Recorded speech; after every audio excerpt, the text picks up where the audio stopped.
Hello there and welcome to Comcast Local Edition. I'm Robert Tranum, and joining me now in Annapolis is Delegate Ben Kramer, who represents Maryland District 19. Delegate, welcome. Thank you. Pleasure to be here. So I know you're a freshman delegate, and I understand that you have a lot of bills that you're working on. Your inbox is this large. Tell us what you're working on.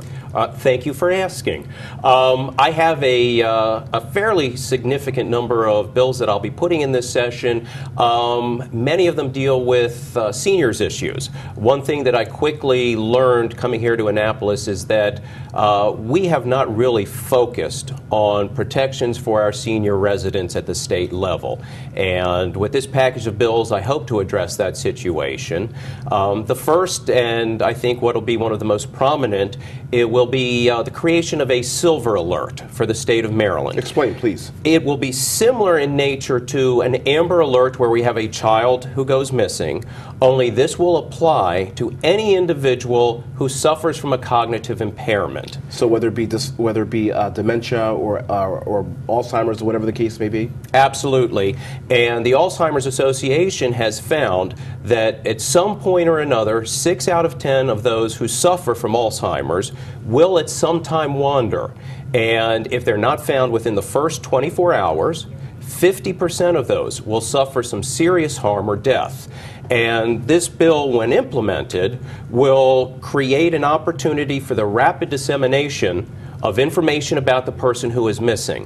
What makes this somewhat unique is that often the person who goes missing will go missing on the local level. With the Amber Alert, traditionally they're out looking for an automobile where a child has been abducted. This often, sometimes will be a senior with Alzheimer's who's behind the wheel of a car, but often it'll be a local issue.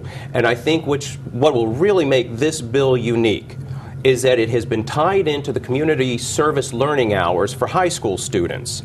And when implemented, the goal here will be having high school students sign up at their local high schools to participate in a search if there's a local event in their community. Certainly the folks who know the local communities and neighborhood best are, who know it best are the children in the neighborhood, the high school students. And it will allow for notification to the school. The school can then send out text messages, communicate to the students, here is the individual we're looking for, this is where they were last seen, we believe they may have been wearing this, and it doesn't demand a total commitment from law enforcement with limited resources to really fan out and look for someone. Absolutely. So I think this will make it a very unique program that we'll have here in Maryland. Good luck with that. What else are you working on? Thank you. I have a couple of bills that deal with the financial exploitation of our elderly residents. There's no question that the scammers are targeting our senior population. Our most vulnerable. Our most vulnerable or perceived as being vulnerable, and therefore they are being targeted. Over the age of 50, 70% of the wealth in the country resides with those individuals who are over 50. The scammers know it, and they're going after that population. How are they doing so? Well, there are a number of ways. One has been undue influence of those who are particularly at risk because of their isolation, oftentimes by caretakers. It may or may not be a member of the family who is doing this, but we don't have in statute right now anything addressing this issue of undue influence. And often what will happen is over time the caretaker will be pressuring their charge to sign over property, bank accounts.